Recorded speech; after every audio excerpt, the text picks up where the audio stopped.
I pledge allegiance to the flag of the United States of America and to the republic for which it stands, one nation, under God, indivisible, with liberty and justice for all.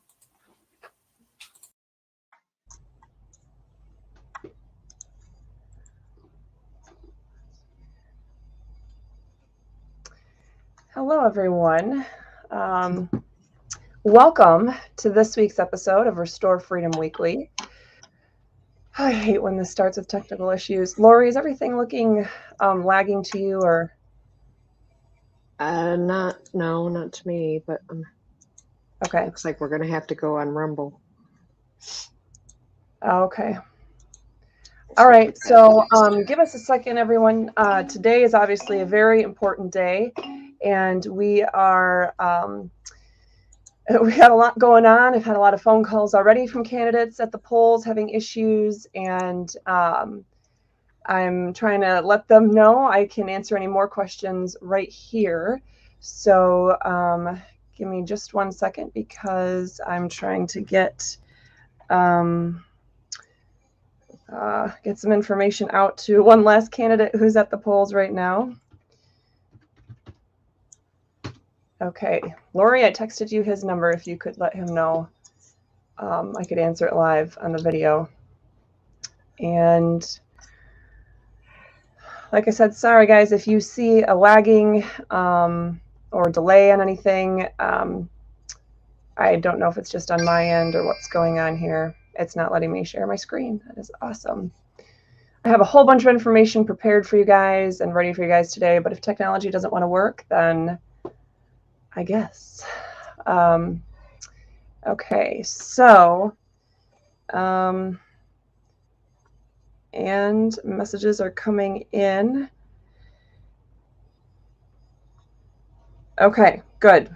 Hopefully we're good. I will look to see if we get any phone calls live during this video so I can answer questions from candidates that are at the polls right now.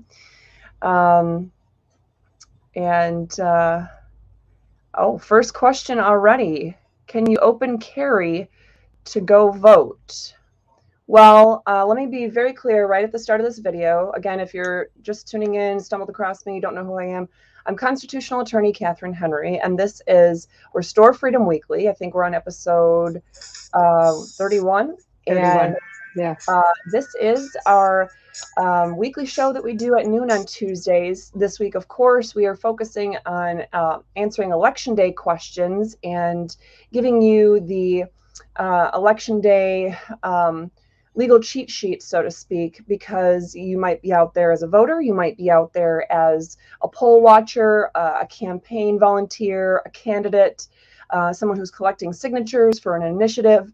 And so let me be clear that any questions I'm answering that tend to be of a statewide specific nature, they are being answered for the state of Michigan today because because I've read Michigan election law frontward and backward about 7 times, but today is Michigan primary election day. If you have questions and you're in a different state, but you have questions about your rights or responsibilities regarding elections, anything I say that involves the U.S. Constitution or the U.S. Supreme Court or any kind of federal statute or anything like that, that is something that would obviously apply to you as well.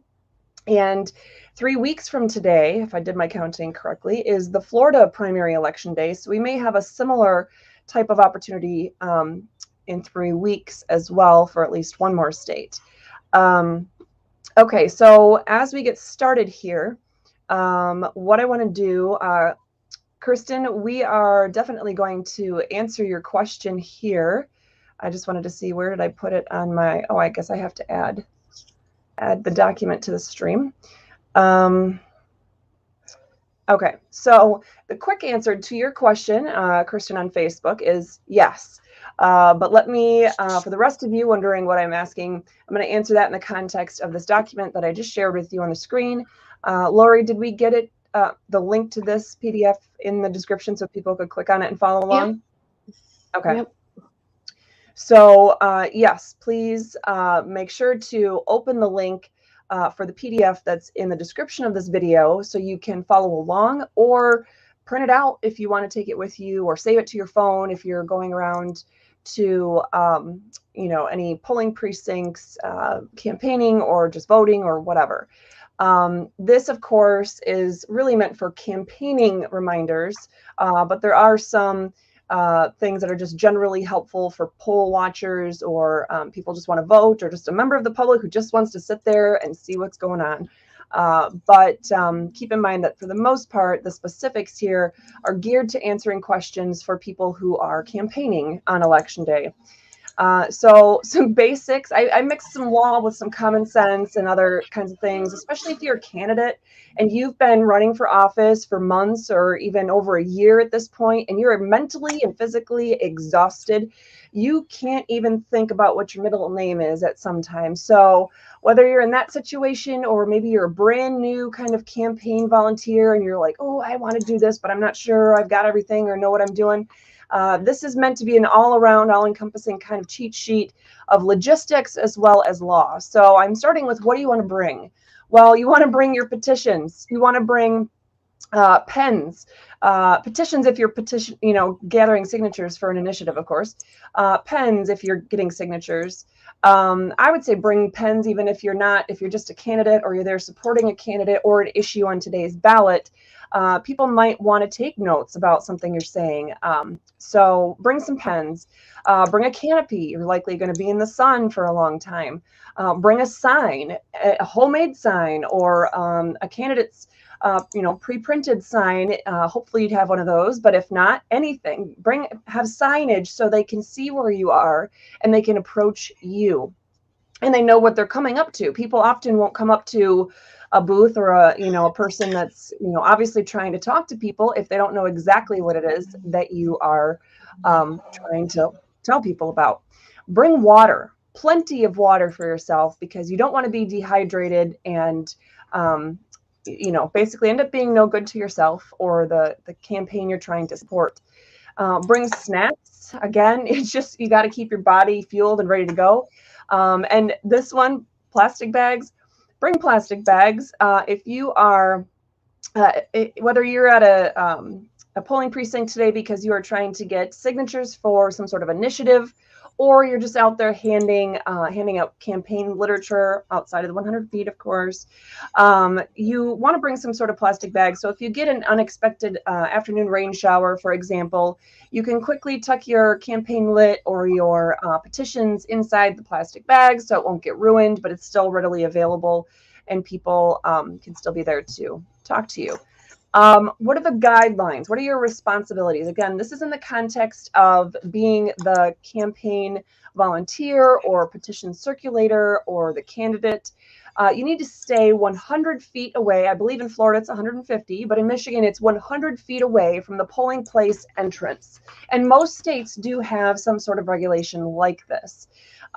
There's a reason behind it. I initially didn't think it was appropriate or constitutional, but I get the reasoning behind it. And let me just say, it's because we're trying to balance the right of people, the right of the public to be present in a polling precinct and gather signatures, or have your right to free speech, versus the right of people to go in and vote uninhibited, unpressured, unthreatened. So that's why you have some of these regulations, such as the 100-foot rule. So with that being said, if you have a township official or an election official or a law enforcement officer who seems to think that you can't be there, or that you have to be, like a mile outside of your radius is a mile or something, you have to be across the street or something like that, I have for you today in this PDF the specifics, whether it's a specific statute, a state law, or it's a U.S. Supreme Court case. Again, that would apply to any state, or a Michigan Supreme Court case, whatever. I tried to pluck at least 10 or so relevant legal support pieces so that you can exactly what to point them to. So if you're telling them, no, I have a right to be here, and they're saying, well, no, you don't, you could say, well, what about this law? And hopefully they have at least enough common sense to attempt to see what it is that you're talking about. So, Sorry. And I forgot to introduce Lori again today, but most of you, if you know who I am, you've heard of Lori, if not seen or met her at an event. So Lori is the other person we have on our show today. And we're supposed to be having the third leg of this trouble trio, but apparently Mike forgot his promise to join us for at least his lunch time on Tuesdays. But anyway, so as long as you are outside of 100 feet, MCL, it's Michigan statutes, MCL 168.931K and MCL 168.744, one of them talks about campaigning, getting signatures, soliciting donations. Another one's, talking about actually getting support for people that, if you're a candidate and you're trying to, get somebody's vote as they're walking in that day. They allow you to do that, to campaign, get donations, obtain signatures at the polls on election day, as long as you are outside of that 100 feet. When I say allow, let me put it this way. You're allowed to do whatever you want. In fact, if there's one underlying thing that we need to remember, it's this, everyone. Everyone listen to this. You don't get your rights from the government. You don't even get them from the Constitution. You get your rights from God, whether you believe in him or not. You get your rights from God. And that concept, that basic truth is identified and understood and serves as the foundation for the Declaration of Independence, the U.S. Constitution, and every state constitution. So you don't have to prove you have the right to do anything, but oftentimes a law enforcement officer or township official or whomever attempts to trample on your liberties and tries to force you to prove you have the right to do something just in order to do it in that moment. Whereas they are the ones that have to prove that they have the right or the authority to stop you. But for the sake of expediency and being able to do what you need to do to collect your signatures or get votes or whatever, make sure that you understand these elements today. And so when I say something like, well, these state laws allow you to do this, really what's happening is they're only prohibiting you from, campaigning, soliciting donations, or obtaining signatures on petitions if you're within the 100 feet. And since we keep all of our other rights that don't have a reasonable, foundation for being, modified in some way, such as so that we're not trampling upon our neighbors' exercise of their liberties, then we still have the right to do all these things. But again, anyway, that is those are the two statutes that you'd want to point to. And I even put the language of what is actually worded. So what is actually prohibited, that a person shall not, while the polls are open on election day, solicit votes in a polling place or within 100 feet from an entrance to the building in which a polling place is located. Keep in mind, if your building has more than one publicly accessible entrance, keywords, publicly accessible entrance, not just an employee entrance. But if there is more than one publicly accessible entrance in the building where you are trying to get, you're trying to campaign or whatever, then make sure that you are more than 100 feet away from each of those publicly accessible entrances. Just realized my phone is on Do Not Disturb, so I'm going to try to keep watching that in case. Oh, and we have a caller right now. Hello, John, and welcome to Restore Freedom Weekly. Hi, Katherine Henry. How are you? I'm doing well, thank you. What's up today? You do know you're live, right? Oh, yeah, absolutely. Well, anytime I'm with you, I expect to be live. Okay, all right. What's going on? So we've had a couple things, but this latest one is quite intriguing. It was just at a township where all our signs were removed, and this seems to be a common theme not only with myself as a candidate, but several other candidates across the state. Signs are being removed for dubious reasons, but this particular clerk I asked her where my signs were at and why I removed them, and she goes, "Well, this is my property." And I looked outside and I said, "Well, it's the township hall." She goes, "But it's my property and I don't give you permission to put signs on my property." I said, "Well, we're past 100 foot. We're like 150 feet out. We're going to put signs out here." And she goes, "You can't. I don't give you permission.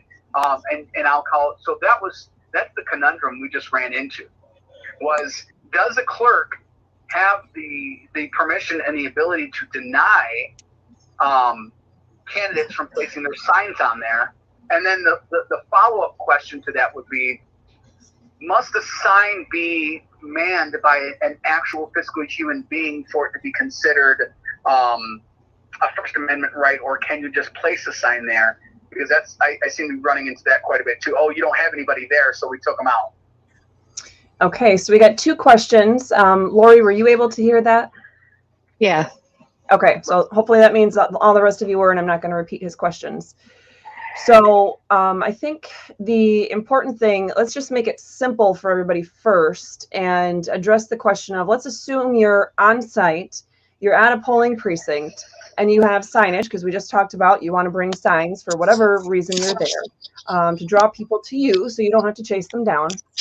So you have signs. Let's say you're our friend John, and you're running for state rep. And so you have a sign that says, "Hey, come vote for me. I'm John. I'm running for state rep." And you put your sign right next to your little table, or your canopy, or whatever you got. And then the township clerk comes out and says, "Hey, you can't have a sign here."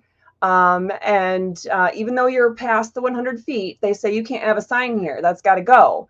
And they try to say, "This is my property. I'm the township clerk, or I'm the so-and-so. And so I don't give you permission to do that." That really sounds like Layton Township. But anyway, so the answer is absolutely not. No township clerk or election official or whomever has any right to declare that either publicly owned, publicly accessible land, or even normally private property, such as a church or some other building that is being used as a polling precinct on election day. They don't have the right to say, you can't put your sign up here. You have that right. It's obviously protected by the First Amendment. Let me put it this way. I know what I know about the election that happened 2 years ago, right? Everybody follow what I'm saying? Okay, this is on YouTube, so I'm going to be careful here. But even though that's my, what I know and what I saw, especially at the TCF Center, blah, blah, blah, right? The thing is, I personally don't think it's very tasteful, let's just say, when I see the F Joe Biden signs, or even the Let's Go Brandon, because come on, that's what it means. I might agree with the underlying philosophy, but I think that wording is inappropriate. But if I were, running an election somewhere as an election official, I wouldn't say, "Oh, you can't have that. That's not, I don't give you permission to have that flag or that sign here today." I wouldn't be able to do that. No election official would have the authority to do that. So hopefully I was pretty clear about that aspect. Now, the other part of the question is, if you leave your signage, if you have a sign, let's say, our friend John here, "Hey, I'm John, I'm running for state rep, vote for me today." And then you've got to go to, 49 other precincts in your, in your area that you're running for office. There's no way you personally could stay at every single one of those. So you leave your sign there, and then the township or city or whomever comes out and removes it after you've been gone. That, I would say, I honestly hadn't really thought about that before today. But what I would say is, I don't think there's good solid grounding for saying you have a right to do that. Now, if you put something out on publicly accessible property, at a polling precinct. It's on the portion that's open to the public where you would otherwise be able to stand and have your sign with you there. I think having the sign there is fine, but you don't have an inherent right protecting that sign from being removed by anyone. Right. So the next question then becomes, because obviously this is election day itself, right? And fighting this right now is you can't, right? You're not going to win any battles here right now.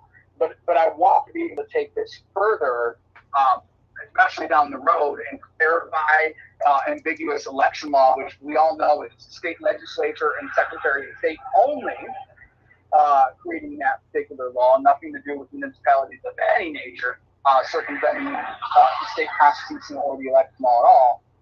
So the fact that they have these policy, I've heard the word policy, I've heard the word resolution, I've heard all kinds of different wording for it.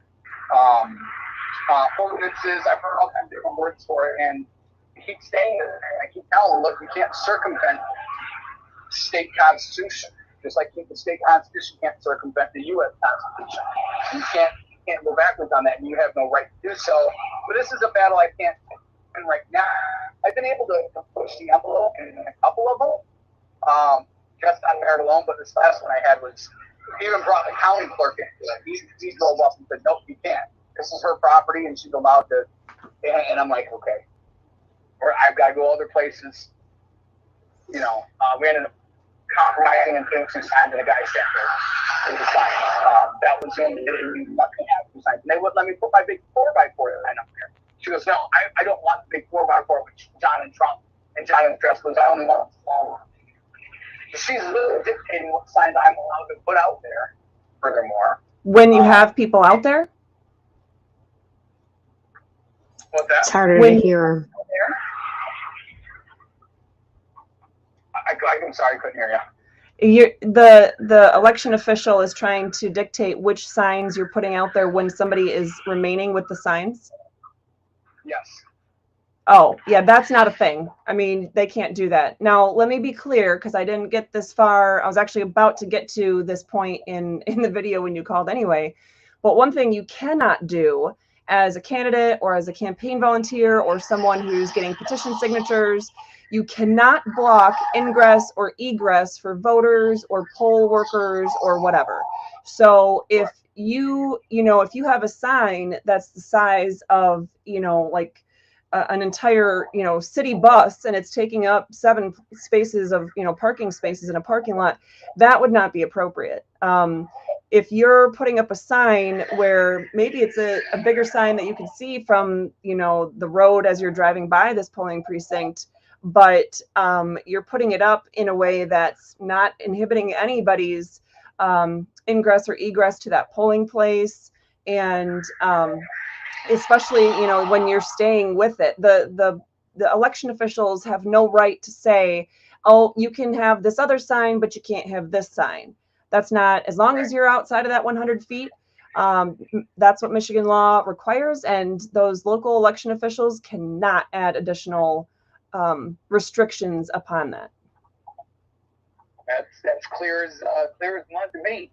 And I assumed as much, but that's why I always defer to the election expert, as it would be, when it comes to this stuff. And Jane, our friend Jane Locke, is asking, she heard your question, and she says, John, are there any other candidate signs there? If so, like, are there other candidate signs, and your signs are the only ones that are being removed? So in that particular polling place, they allowed Gina Johnson and Ralph Rebamp signs. They got permission from her. She removed mine. I went to the polling station and said, hey, John, there's no sign here. So I went and visited them today.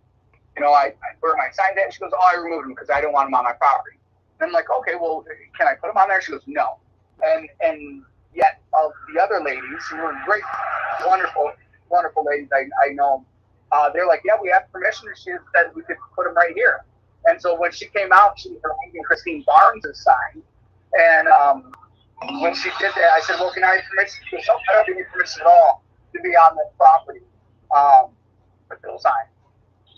And that's when I was probably less than I was decorative. Let's just say that my wording was very decorative, and nothing no swear words, but I was definitely decorative and forceful with my voice and said, "Look, what you're doing is a violation of the law, the violation of my constitutional rights, and you should know this being a clerk. And the fact that you don't tells me everything I need to know."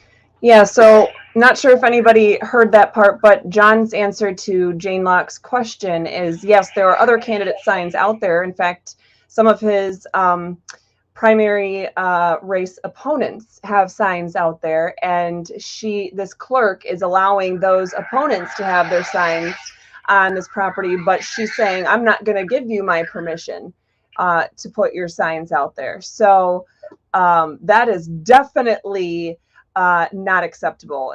And just to be clear, the other candidates are not staying with their signs or having other volunteers staying with their signs, correct? They're just sitting there.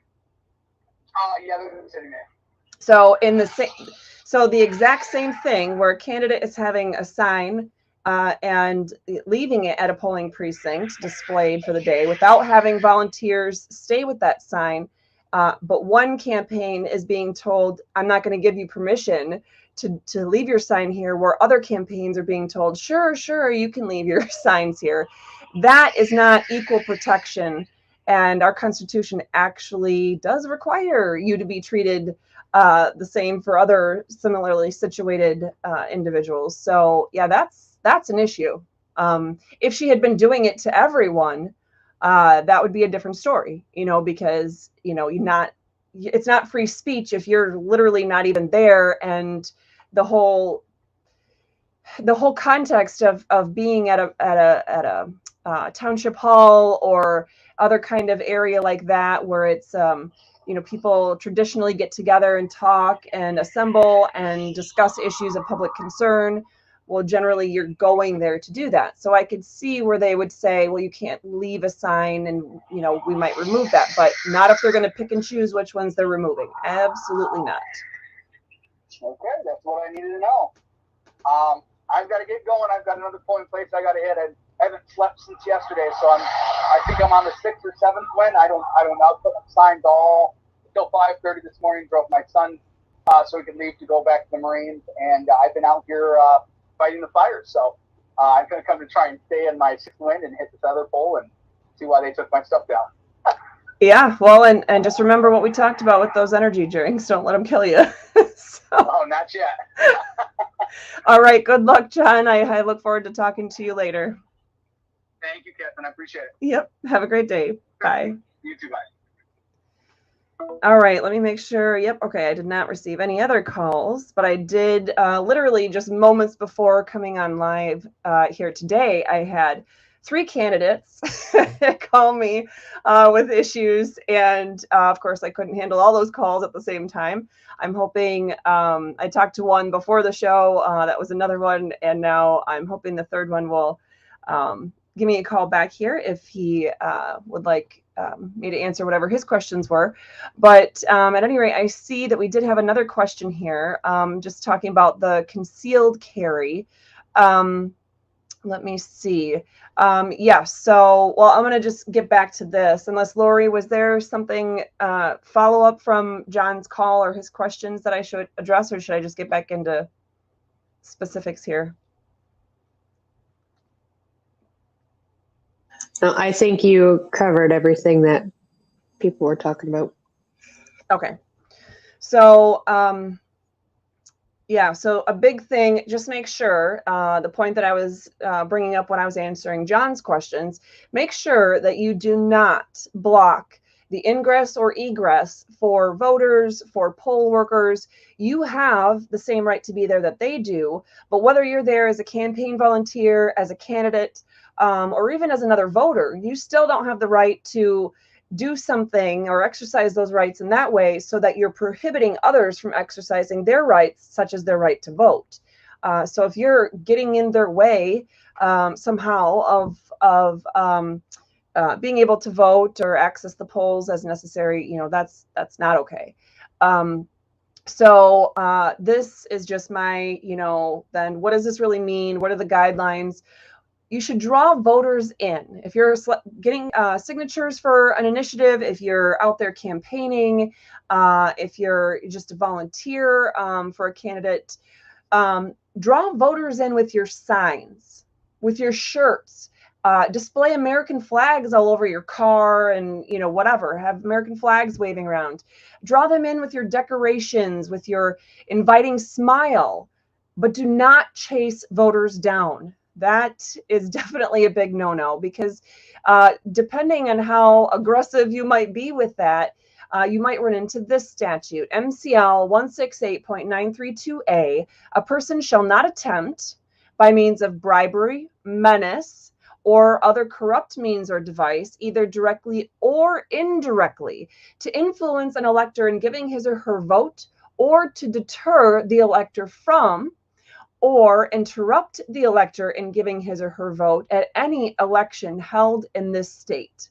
So basically, if you're doing any kind of voter intimidation, that's a crime. So make sure you're not doing that. So basically, if you think about it, if you are in a shopping mall and you got your 3 things you got to do that day, you got to get your kid his basketball shoes, you're getting yourself a haircut, and you got to pick up a bathing suit for your youngest because they grew out of their last bathing suit and they got to go to this pool party. Okay, so you got stuff you got to do, and you're walking through the hallway and you're hitting all your errands, you're doing what you need to do. And then, of course, that T-Mobile guy is standing there at his little, kiosk in the middle of the mall, but he's not like in the kiosk. He's standing out and he's like, hey, can I, or at Sam's Club, right? You know what I'm talking about? That phone person or the cable TV or, direct TV person, they like jump right out at you. Hey, can I talk to you for a minute today? Can I talk to you about your phone service, or can I talk to you about your internet service? And they're like all up in your face, and all you want to do is get your errands done.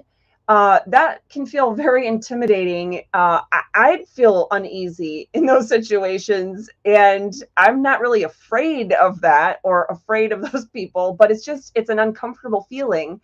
And really, it's the chasing someone down. If you set good boundaries and you're, at your station, so to speak, you got your car, your tailgate set up, or you got a little table, or you have a canopy, or you just have, a sign in a yard and you're just standing there as a candidate or whatever, that's great. But just be careful about approaching and going after, essentially, to try to talk to people. Bring them in with your smile, with your, hey, how's it going?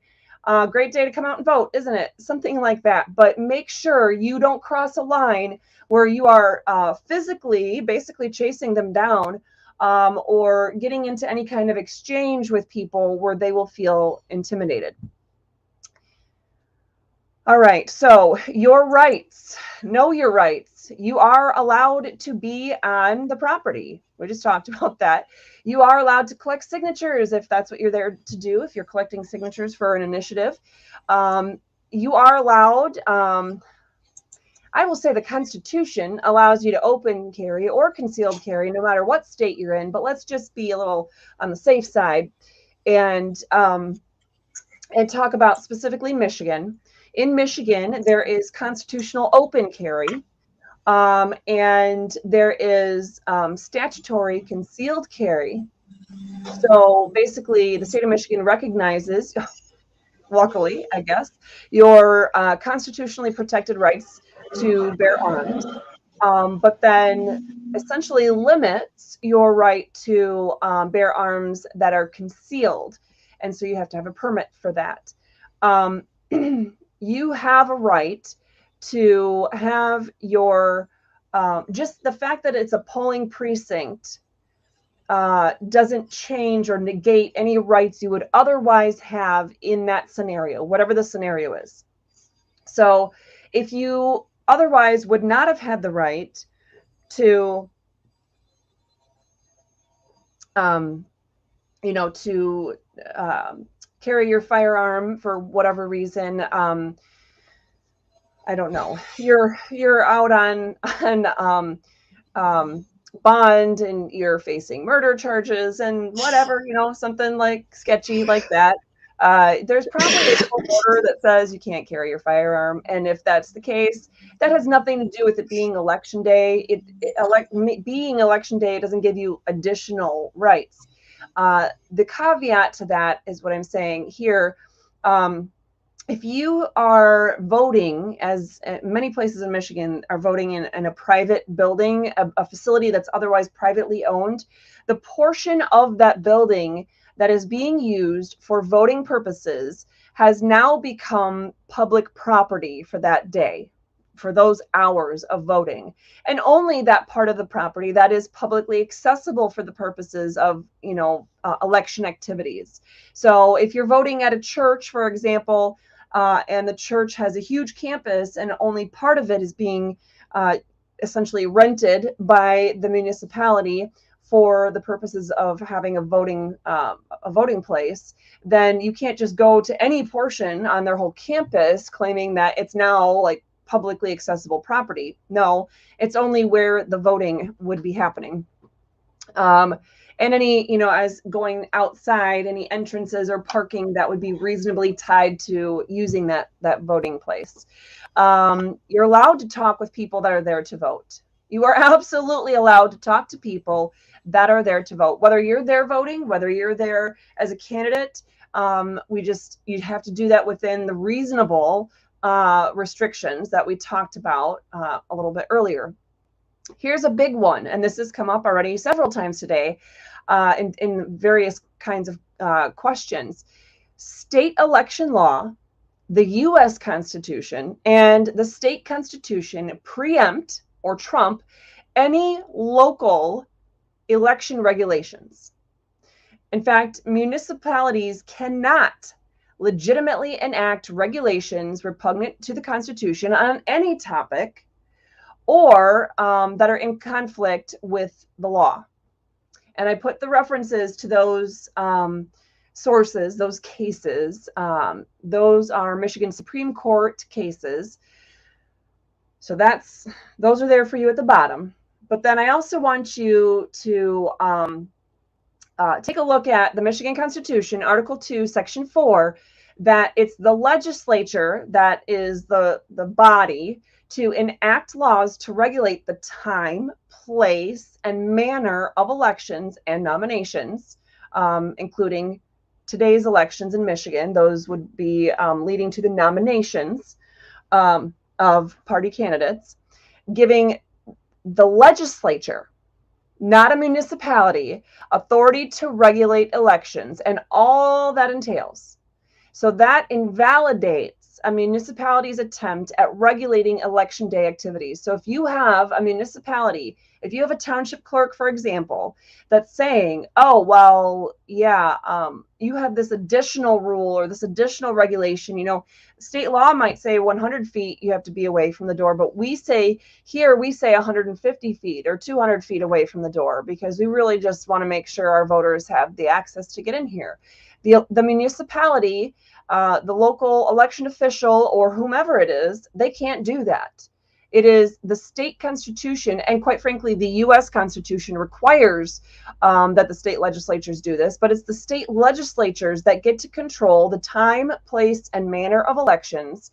But for preserving the integrity of the time, place, and manner of elections, state legislatures can't even do anything to infringe upon your constitutionally protected God-given liberties, to your right of free speech, your right to petition your government for a redress of grievances, your right to ballot access, to support your own candidate or your own issue and its access to the ballot, your right to peacefully assemble. You have the right to do all of that because this is a constitutional republic, and we the people retain our ultimate control and authority and sovereignty over the government and certainly over our lives. So moving on.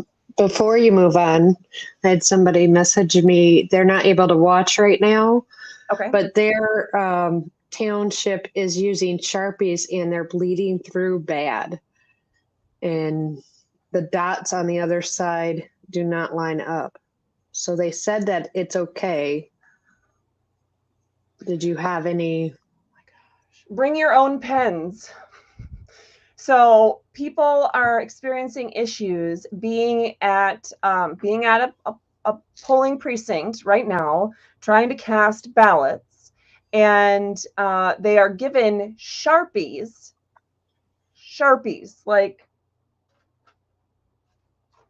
Sharpies, permanent markers that will then bleed through to the other side of the page, but the ballots are double-sided pieces of paper. So then when the ballot is then fed into the computer to tabulate, and you have to make sure you've been within the bubble and you're not making any extraneous marks or whatever. How do you think that machine is going to handle this? The township officials that are using Sharpies for voters, you need to be removed from office immediately and never hold office ever again, because your ability to use common sense has clearly flown right out the window.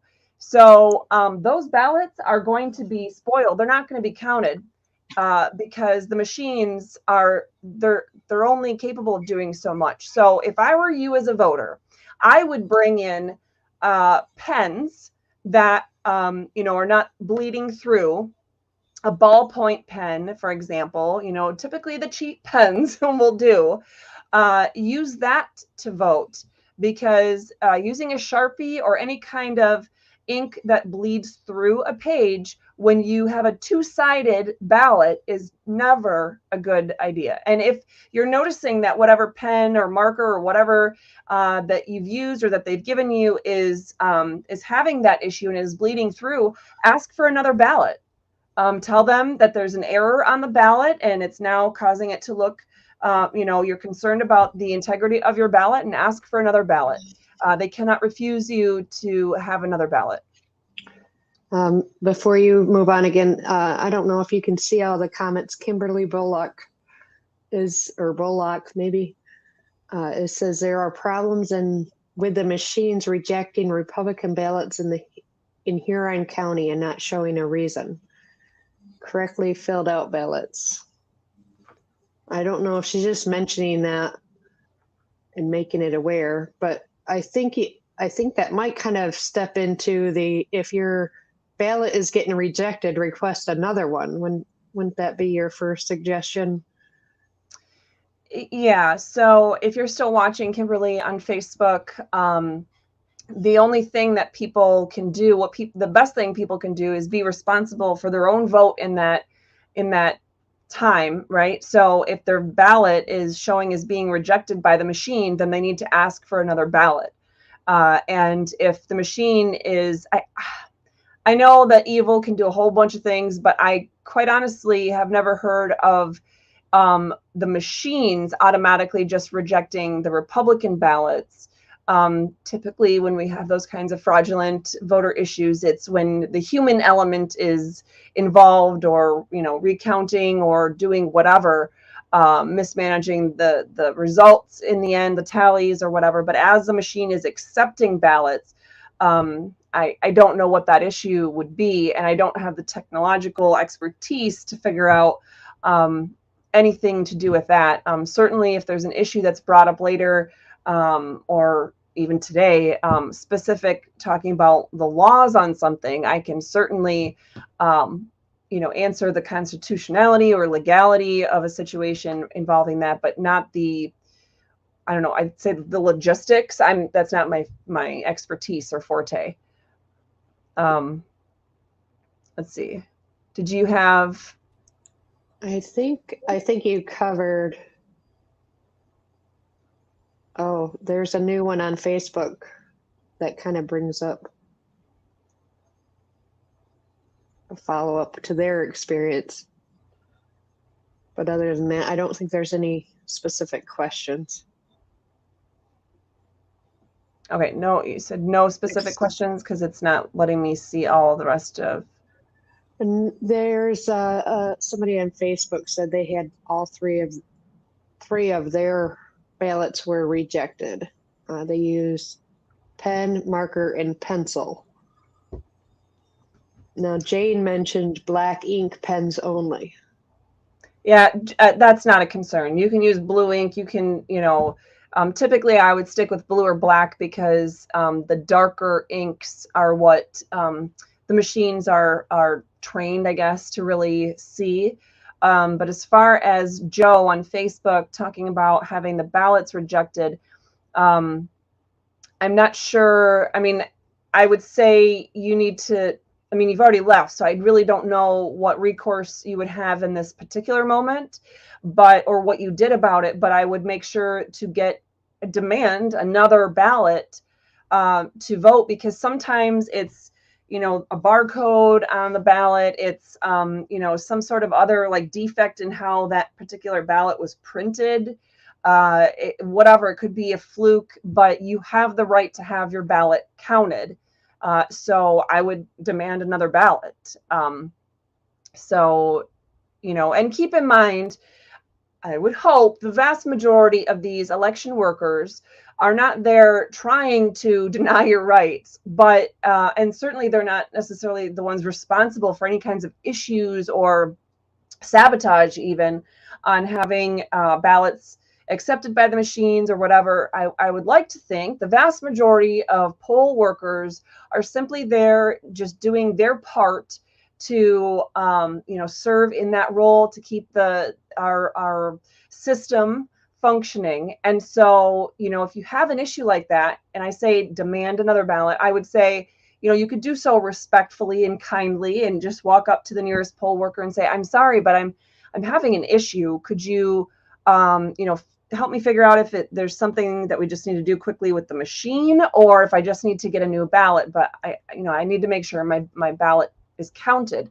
And if they try to give you some story about, oh, don't worry about it, it'll be counted or whatever. No, be firm, but, and be respectful, but know that you have the right to have a ballot that is being accepted and tallied that day along with all other ones. You don't have to have some provisional vote that gets tucked away and never counted. So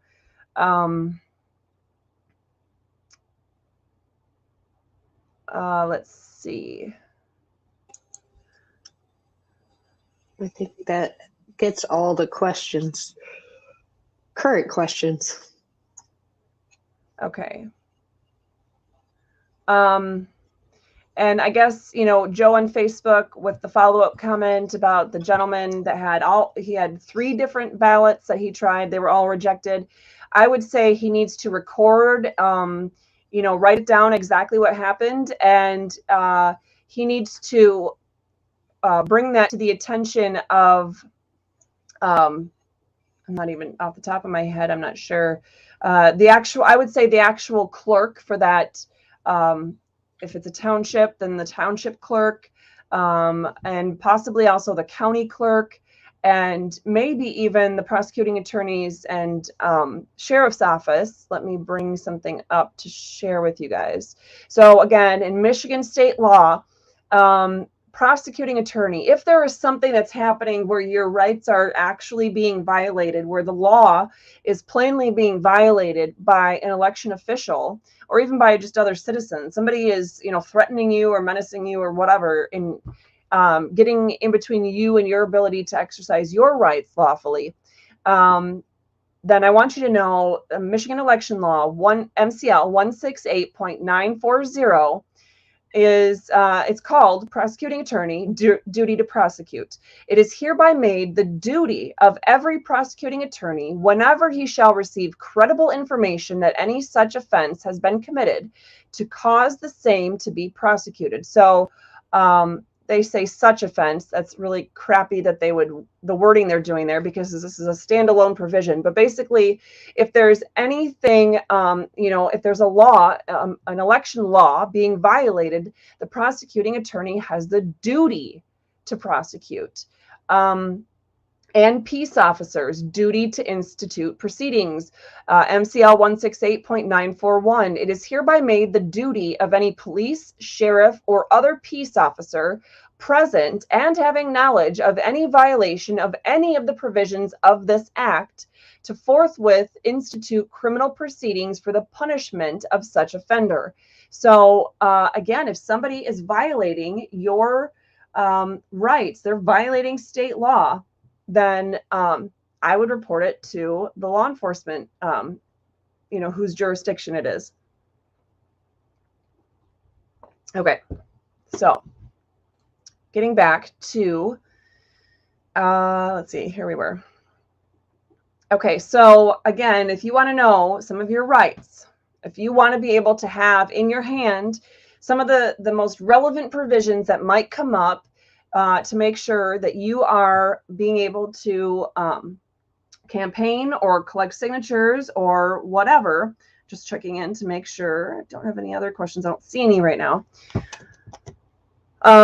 Michigan Constitution, Article 1, Section 3. The people have the right peaceably to assemble, to consult for the common good, to instruct their representatives, and to petition the government for redress of grievances. I think that's pretty darn clear. The U.S. Constitution's First Amendment, Congress shall make no law respecting an establishment of religion or prohibiting the free exercise thereof or abridging, and here we go, the freedom of speech or of the right of the press or the right of the people peaceably to assemble and to petition the government for redress of grievances. Those are your rights. Know them. Also, the U.S. Supreme Court, again, this isn't case law because, judges can't make laws, but this is important case precedent that helps to explain what some of this means for government officials who don't quite understand sometimes. But the U.S. Supreme Court has explained that you cannot be charged with criminal trespassing on property that's open to the general public, such as polling locations or government offices open to the public. And so I gave you two cases from the 1960s from the U.S. Supreme Court that go over that very concept. Also, you cannot be charged with violating a township or city or county resolution, but only a violation of township or city or county ordinances or charters. Ordinances are like, state laws, but for municipalities or counties. And charters are basically the constitution for your municipality. But resolutions are not enforceable against the people, no matter what level of government we're talking about. And again, since we're specifically talking about it being Michigan primary election day, MCL 42.20, MCL 41.183, MCL 761.1C, 761.10I, 683.11, and even the Michigan Judicial Institute's book, their manual for the district court magistrates, they all go over those points that you can be, the court doesn't even have jurisdiction to hear a case over some alleged violation of a resolution. So keep that in mind. If you have a municipality that's telling you today, hey, you can't be here or you can't do that because we have a resolution, I don't care. Did you have something, Lori? No, I was just laughing about the resolution part because I know that one very well. Here's a big one. I should have put this in bold, but it's too late now. Let's see if I can highlight it. No, it's not going to let me highlight it right now in the context of this. But you can, oh, wait. Just read that one. Here. A prosecutor, get this, this is Michigan State Law, MCL 750.543Z. You cannot, or let me put it the other way, a prosecutor shall not, means they can't do it no matter what. A prosecutor shall not prosecute any person for conduct presumptively protected by the First Amendment. I would think if you're campaigning, if you're petitioning, if you're being the candidate on the ballot today, and you're trying to talk to voters, your conduct is presumptively protected by the First Amendment. Also, something to note, you can be present at polling places and even campaign as long as you are following state election law and you do not unreasonably interfere with the ingress or egress or intentionally interfere with the administration of justice. And that is out of a U.S. Supreme Court case from 1968. So I talked about that aspect earlier, but I just wanted to kind of reframe that concept and give you the backup if you need to cite something with legal authority. I think words are important here, and so the word presumptively, maybe the definition, or talk about what does it mean to presume or to have a presumption of your rights, I guess. How about, like, a presumption is a supposition of the truth or real existence of something without direct or positive proof of the fact. So there isn't an absolute no, it is a thought versus a no. That's what I just wanted to make that clear for somebody that doesn't maybe necessarily understand presumptively. Okay, so right. So what I'm going to scroll back up to that part of the law. So when we're talking about the law that says a prosecutor shall not prosecute any person for conduct presumptively protected by the First Amendment, basically what that's getting at is if you have some sort of scenario where it's conduct that is presumed, it's assumed to be covered by the First Amendment because it's something related to you're out there utilizing your right to free speech or to petition your government for redress of grievances or to peaceably assemble, for example. Any conduct where that's what you're doing, it's presumed that it's going to be covered or protected by the First Amendment. Now, maybe there's a nuance to it. There's something in there where you go, above and beyond, and you push the limits basically, and you're now doing something that ends up infringing on somebody else's rights, but it's not very clear cut or something like that. The prosecution is still not supposed to prosecute you for that kind of situation, even if in the end you legally didn't have conduct that's protected by the First Amendment. But if a reasonable average person looking at the situation would go, that looks like conduct that would be protected by the First Amendment, then that would be covered there. I don't know who this phone number is. Somebody's calling me from Michigan right now, but I don't know who it is. So, and it's 231. So, hopefully they'll leave a voicemail so they can with their name. Well, if somebody has a question, hopefully they're watching and they can type it in here because I don't know who they are. And I have a few thousand people in my contacts. So it's rare not to have their name. Right. That's, yeah. Between that and Google often adds people if it knows them anyway, if it's tied to a business or whatever. Okay, so trying to get back to, so the Michigan Attorney General. Now, this is not Nessel. This is years ago, but this is something that's considered a piece of authoritative, something that you can rely on, something that you can refer to in a court case or in talking to a law enforcement officer. But the Michigan Attorney General clarified that Michigan election law expressly recognizes that persons other than election officials may be present at the polls and that others may be present in the voting place, and that was also recognized by the Michigan Supreme Court. So the Michigan Attorney General's office, again, not Nessel herself, but there's a long-standing understanding that from that office that Michigan election law recognizes that you have a right, just as a member of the public, to be present in the in the polling places. And even the Michigan Supreme Court has also recognized that, and the Michigan Attorney General's office has this long-standing understanding of the Michigan Supreme Court's, recognition of your rights there. Basically, the AG's office has just said, hey, all the branches of government are on the same page here. The public can be present at polling places.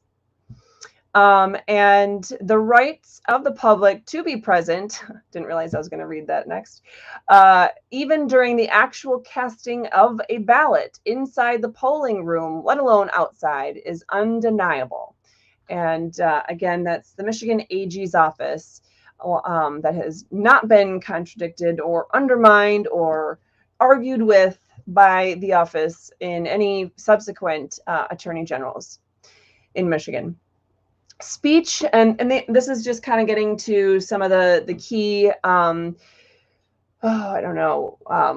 concepts relating to speech in general, but speech is protected against censorship or punishment unless likely shown to produce a clear and present danger of a serious substantive evil that rises far above public inconvenience, annoyance, or unrest.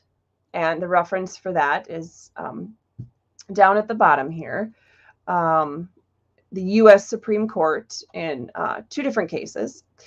And we start from a premise when we're looking at a situation, trying to figure out if is this actually protected speech.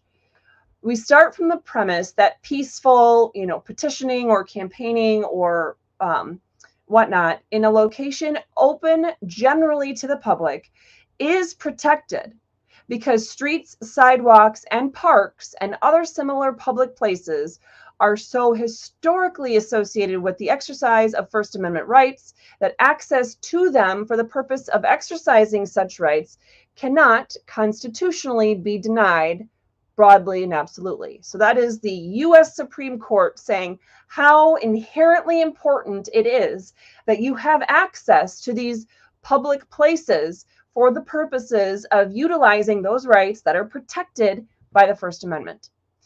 Now, what about harassment? These are logistics. These are so this is what you should do kind of thing.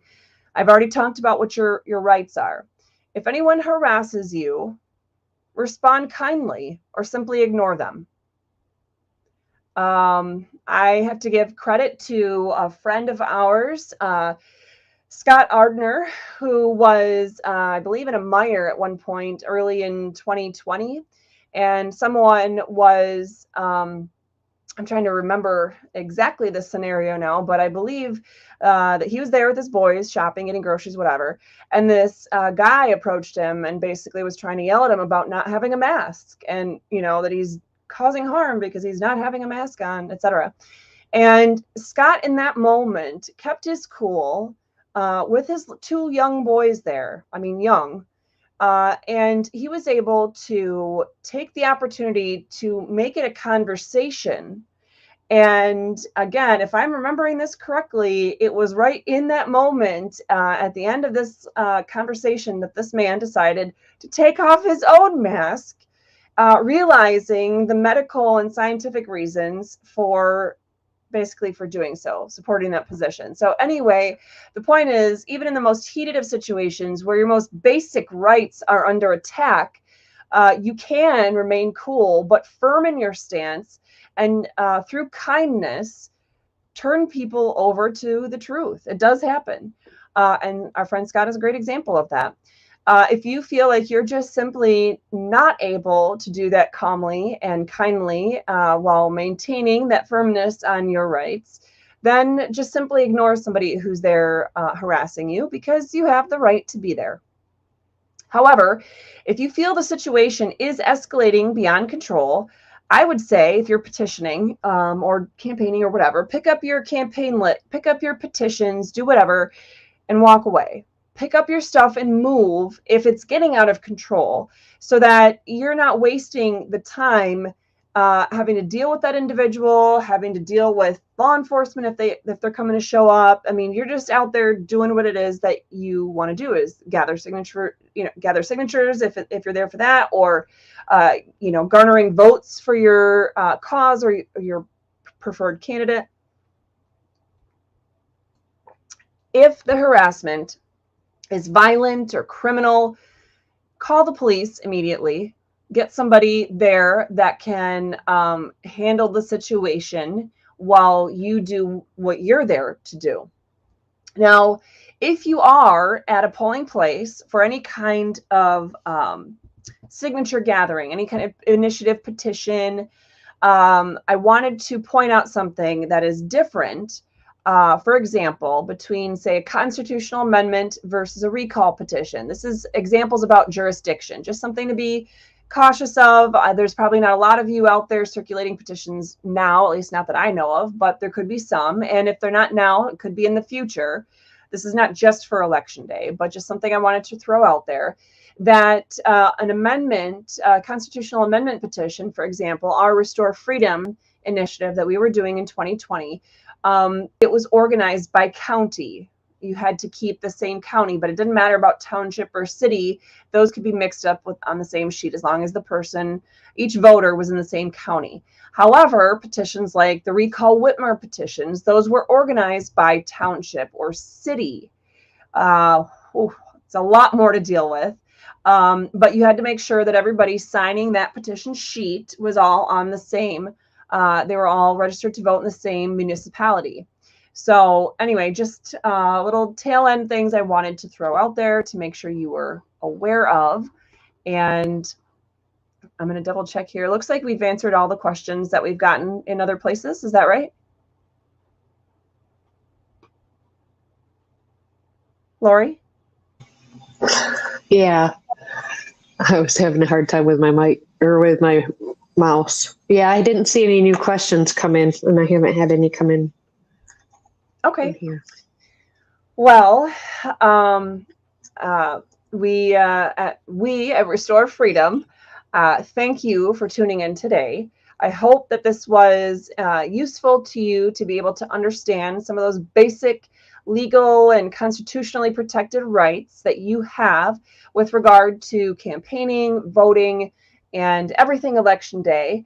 And please make sure to save the PDF that's in the description of the video and reference that. Have it at hand so you can be able to fight for your rights. You can stand up firmly for yourself and for your freedom in the moment, and being able to utilize all of this information as tools should that moment arise that you need to do so.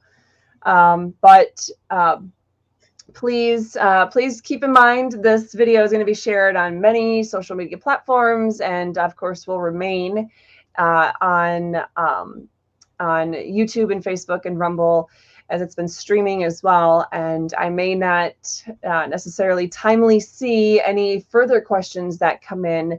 Not that I'm avoiding answering them, but if I don't see them, I'm not able to answer them. So, all right, Jane, thank you for joining us today. Make sure to get out there and vote. And thank you to all of you on Facebook and YouTube who have been providing comments and questions here. The other social media platforms don't pull through, so we're not able to see if questions were necessarily on those. But thank you, all of you, for joining us today. And good luck to all of our freedom-fighting candidates who are on the ballot anywhere in Michigan today, or any other state that is holding their primary elections today. I'm praying for all of you freedom fighters out there, and I cannot wait to hear the results of my friends Joe Moss and Angela Regas and Ryan Kelly and others. I know you guys are out there fighting the good fight, and that please know that you have a lot of support. And if you're out there being volunteers for any of those candidates or many others that I, of course, am not going to remember to mention all today in this moment, then thank you for doing your part to help get those people elected, because getting any candidate elected is definitely a team job. It's not something that someone can do alone. So, and the Liberty Cause is pointing out that we will be doing this soon in Florida, and yes, we will. So I look forward to that, and trying to focus my efforts as much as I possibly can on my Michigan concerns, if you will, before diving in head first to the mess as it may be in areas around here in Florida. So at any rate, again, thank you, everyone. If you look forward to seeing additional episodes or newsletters or legal resources on our website or our updated Constitution app, which will be coming soon, please consider donating to any of those. You can donate to those specific things that we have, but just go to our shop or donate tab on our website, restorefreedomkh.com, and please make sure to share and like this video today, and in fact share it to other social media platforms, the ones that don't allow us to upload directly to that particular platform. Please feel free to share the Rumble, YouTube, Facebook link, whatever, to let people know about what we have. And we will also be providing our true or false answers to today's true or false question on this very important Election Day campaigning topic. But those answers will come out at 10 o'clock tonight. Thank you, everyone. Have a great day.